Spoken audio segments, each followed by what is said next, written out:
life, liberty, and the pursuit of happiness.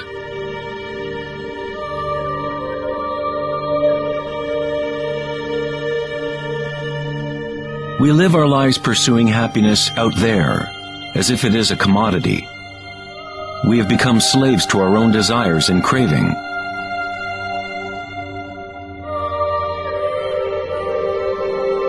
Happiness is not something that can be pursued or purchased like a cheap suit. This is Maya, illusion, the endless play of form. In the Buddhist tradition, samsara, or the endless cycle of suffering, is perpetuated by the craving of pleasure and aversion to pain. Freud referred to this as the pleasure principle. Everything we do is an attempt to create pleasure, to gain something that we want, or to push away something undesirable that we don't want. Even a simple organism like the paramecium does this. It is called response to stimulus. Unlike a paramecium, humans have more choice. We are free to think, and that is the heart of the problem. It is the thinking about what we want that has gotten out of control.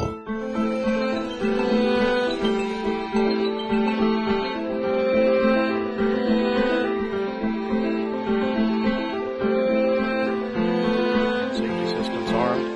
10, 9, 8, 7, 6, 5, 4, 3, 2, 1, 0, and liftoff of Endeavour, going where east and west do meet at the International Space Station.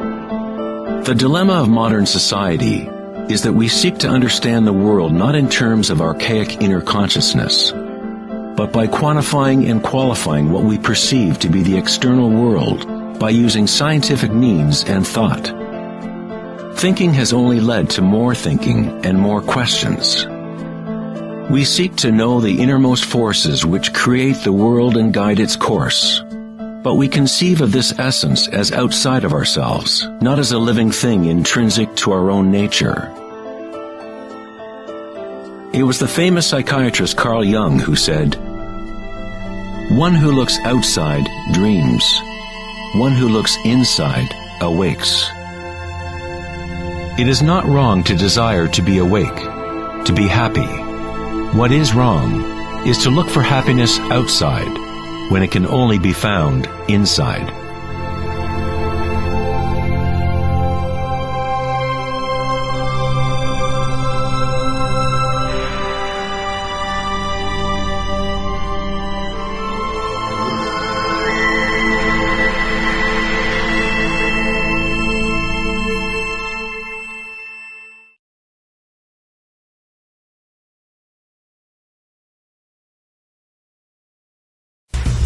On August 4th, 2010, at the Techonomy Conference in Lake Tahoe, California, Eric Schmidt, CEO of Google, mentioned an astounding statistic.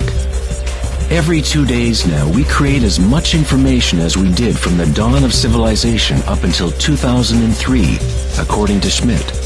That's something like 5 exabytes of data. Never in human history has there been so much thinking, and never has there been so much turmoil on the planet.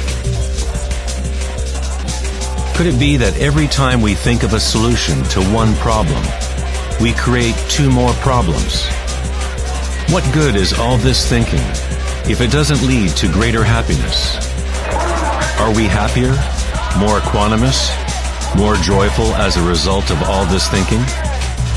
Or does it isolate us, disconnect us from a deeper and more meaningful experience of life?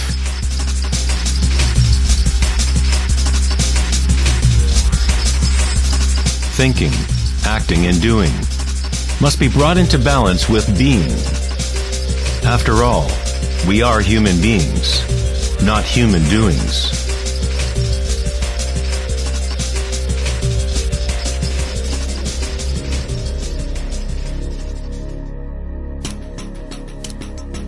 We want change, and we want stability at the same time.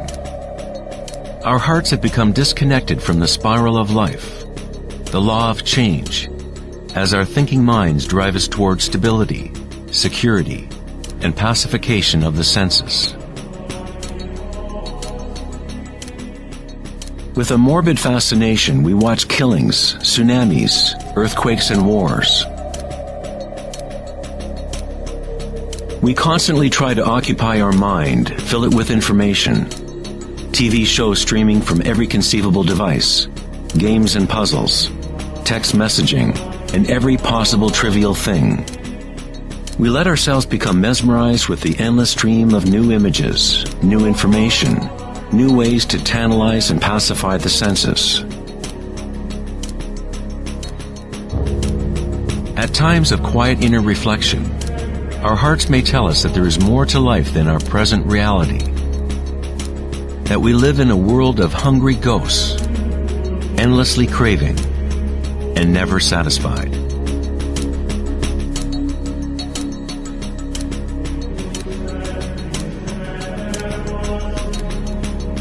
We have created a maelstrom of data flying around the planet to facilitate more thinking, more ideas about how to fix the world, to fix the problems that only exist because the mind has created them. Thinking has created the whole big mess that we are in right now. We wage wars against diseases, enemies, and problems. The paradox is that whatever you resist persists. The more you resist something, the stronger it gets. Like exercising a muscle, you are actually strengthening the very thing you want to rid yourself of. So then, what is the alternative to thinking? What other mechanism can humans use to exist on this planet?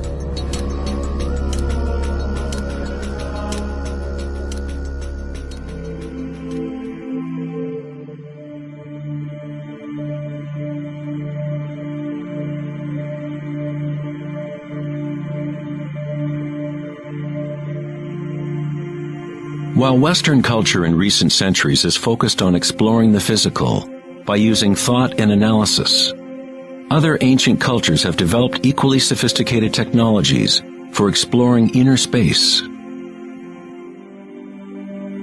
It is the loss of the connection to our inner worlds that has created imbalance on our planet. The ancient tenet, know thyself, has been replaced with a desire to know and experience the outer world of form. Answering the question, who am I, is not simply a matter of describing what is on your business card.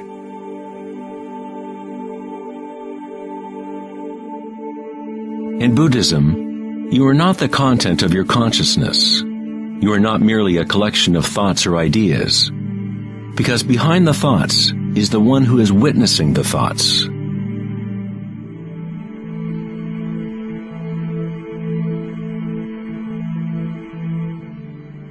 The imperative know thyself is a Zen koan, an unanswerable riddle. Eventually the mind will become exhausted in trying to find an answer, like a dog chasing its tail.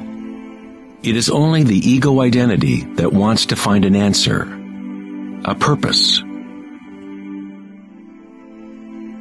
The truth of who you are does not need an answer, because all questions are created by the egoic mind. You are not your mind.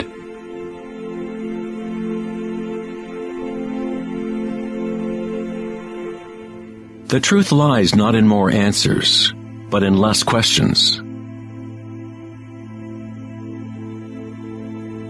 As Joseph Campbell said, I don't believe people are looking for the meaning of life as much as they are looking for the experience of being alive.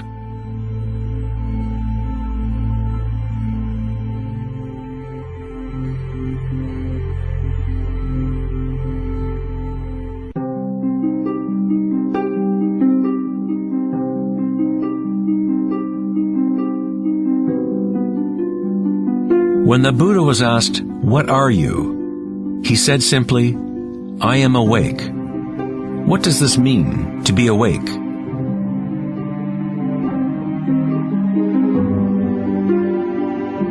The Buddha does not say exactly, because the flowering of each individual life is different. But he does say one thing. It is the end of suffering. Every major religious tradition has a name for the state of being awake. Heaven, nirvana, or moksha. A quiet mind is all you need to realize the nature of the stream. All else will happen once your mind is quiet. In that stillness, inner energies wake up and work without effort on your part. As the Taoists say, Qi follows consciousness. By being still, one begins to hear the wisdom of the plants and animals, the quiet whispers in dreams, and one learns the subtle mechanism by which those dreams come into material form. In the Tao Te Ching, this kind of living is called Wei Wu Wei. Doing, not doing. The Buddha spoke of the middle way as the path that leads to enlightenment. Aristotle described the golden mean, the middle between two extremes, as the path of beauty. Not too much effort, but not too little either. Yin and yang in perfect balance.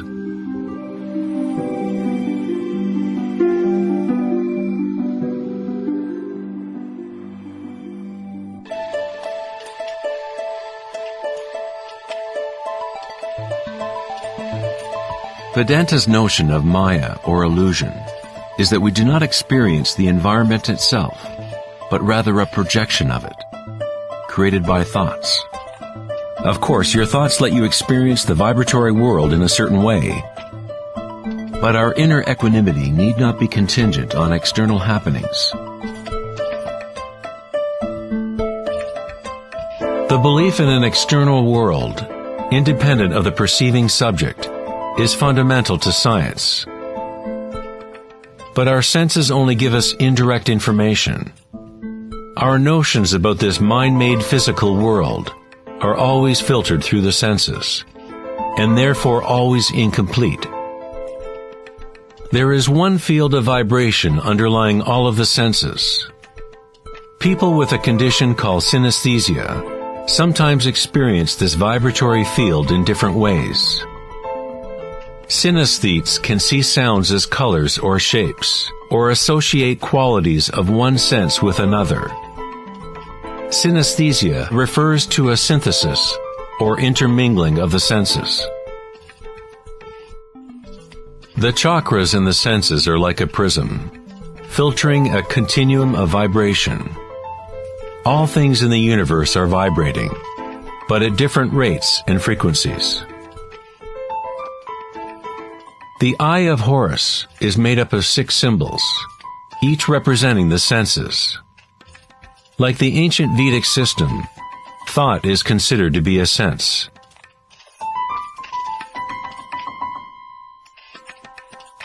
Thoughts are received simultaneously as sensations are experienced on the body. They arise from the same vibratory source. Thinking is simply a tool, one of 6 senses.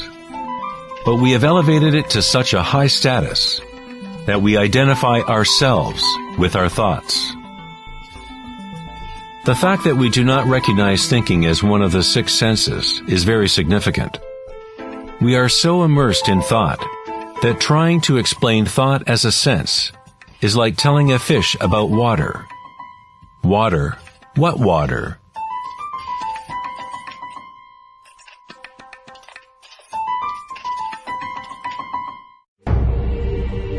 In the Upanishads, it is said, "Not that which the eye can see, but that whereby the eye can see. Know that to be Brahman, the eternal, and not what people here adore. Not that which the ear can hear, but that whereby the ear can hear. Know that to be Brahman, the eternal, and not what people here adore. Not that which speech can illuminate, but that by which speech can be illuminated. Know that to be Brahman, the eternal, and not what people here adore.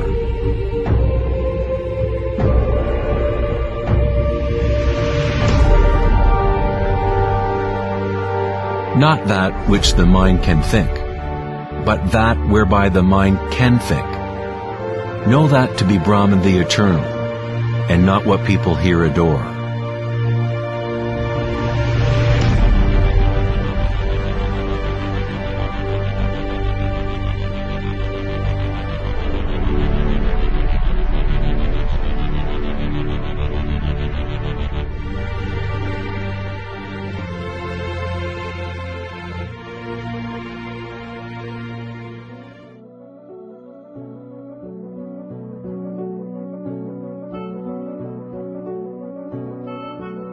In the last decade, great advances have taken place in the area of brain research.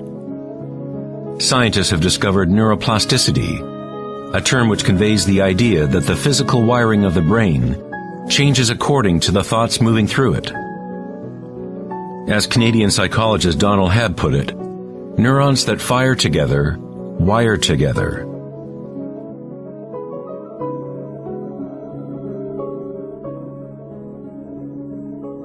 Neurons wire together most when a person is in a state of sustained attention. What this means is that it is possible to direct your own subjective experience of reality. Literally, if your thoughts are ones of fear, worry, anxiety, and negativity, then you grow the wiring for more of those thoughts to flourish. If you direct your thoughts to be ones of love, compassion, gratitude, and joy, you create the wiring for repeating those experiences. But how do we do that if we are surrounded by violence and suffering? Isn't this some kind of delusion or wishful thinking? Neuroplasticity is not the same as the New Age notion that you create your reality by positive thinking. It is actually the same thing that the Buddha taught 2,500 years ago. Vipassana meditation, or insight meditation, could be described as self-directed neuroplasticity. You accept your reality exactly as it is, as it actually is. But you experience it at the root level of sensation, at the vibratory or energetic level, without the prejudice or influence of thought, through sustained attention at the root level of consciousness. The wiring for an entirely different perception of reality is created.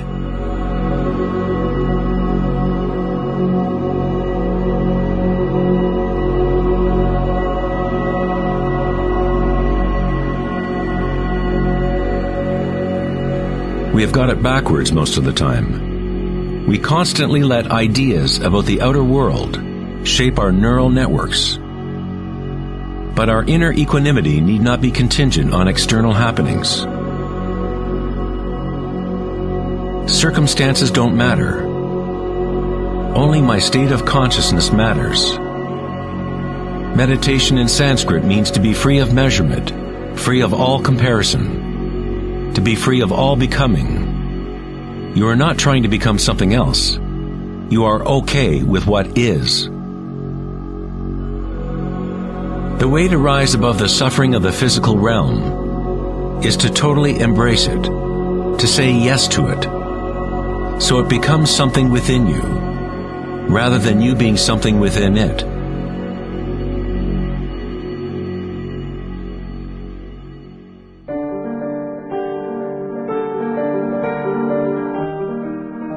How does one live in such a way that consciousness is no longer in conflict with its content? How does one empty the heart of petty ambitions? There must be a total revolution in consciousness, a radical shift in orientation from the outer world to the inner. It is not a revolution brought about by will or effort alone, but also by surrender, acceptance of reality as it is.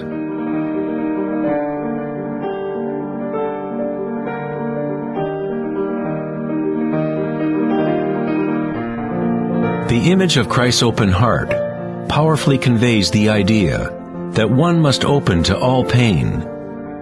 One must accept all, if one is to remain open to the evolutionary source. This doesn't mean you become a masochist. You don't look for pain. But when pain comes, which it inevitably does, you simply accept reality as it is, instead of craving some other reality. The Hawaiians have long believed that it is through the heart that we learn truth. The heart has its own intelligence, as distinctly as the brain does. The Egyptians believed that the heart, not the brain, was the source of human wisdom. The heart was considered the center of the soul and the personality. It was through the heart that the divine spoke, giving ancient Egyptians knowledge of their true path.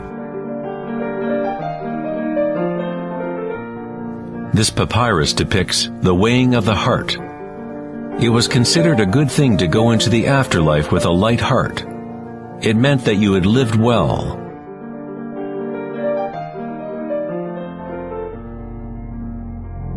One universal or archetypal stage that people experience in the process of awakening the heart center is the experience of one's own energy as the energy of the universe.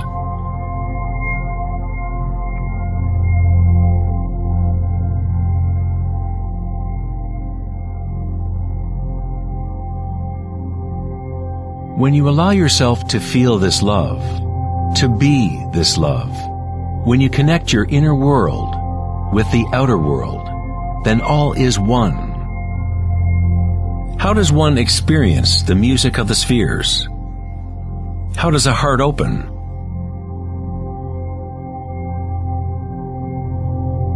Sri Ramana Maharshi said, "God dwells in you, as you, and you don't have to do anything to be God-realized or self-realized. It is already your true and natural state. Just drop all seeking, turn your attention inward, and sacrifice your mind to the one self, radiating in the heart of your very being. For this to be your own presently lived experience, self-inquiry is the one direct and immediate way."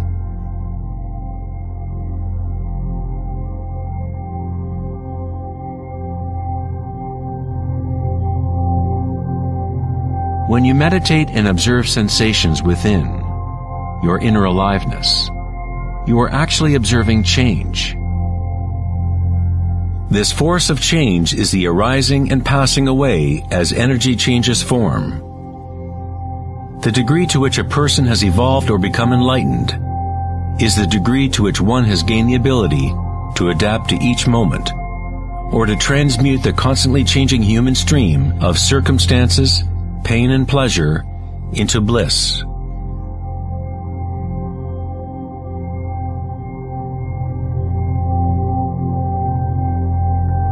Leo Tolstoy, author of War and Peace, said, "Everyone thinks of changing the world, but no one thinks of changing him or herself."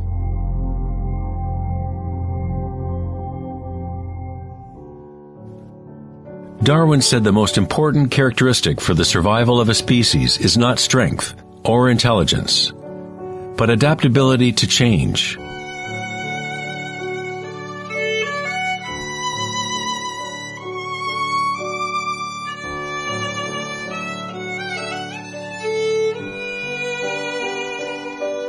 One must become adept at adapting.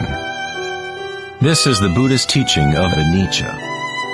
Everything is arising and passing away, changing, constantly changing.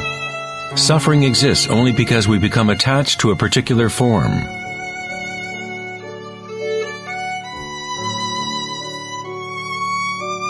When you connect to the witnessing part of yourself with the understanding of anicca, bliss arises in the heart.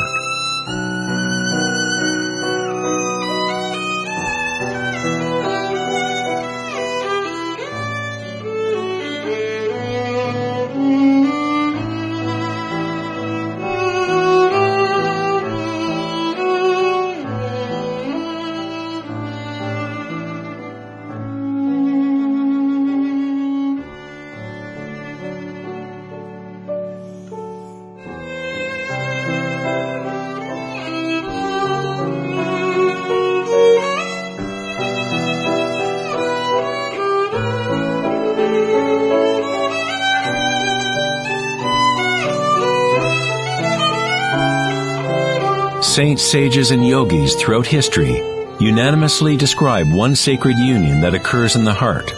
Whether it is the writings of St. John of the Cross, Rumi's poetry, or the tantric teachings of India, all of these different teachings try to express the subtle mystery of the heart. In the heart is the union of Shiva and Shakti, masculine penetration into the spiral of life, and feminine surrender to change, witnessing and unconditional acceptance of all that is. In order to open your heart, you must open yourself to change. To live in the seemingly solid world, dance with it, engage with it, live fully, love fully, but yet know that it is impermanent, and that ultimately all forms dissolve and change. Bliss is the energy that responds to stillness. It comes from emptying consciousness of all content. The content of this bliss energy born of stillness is consciousness, a new consciousness of the heart, a consciousness that is connected to all that is.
5,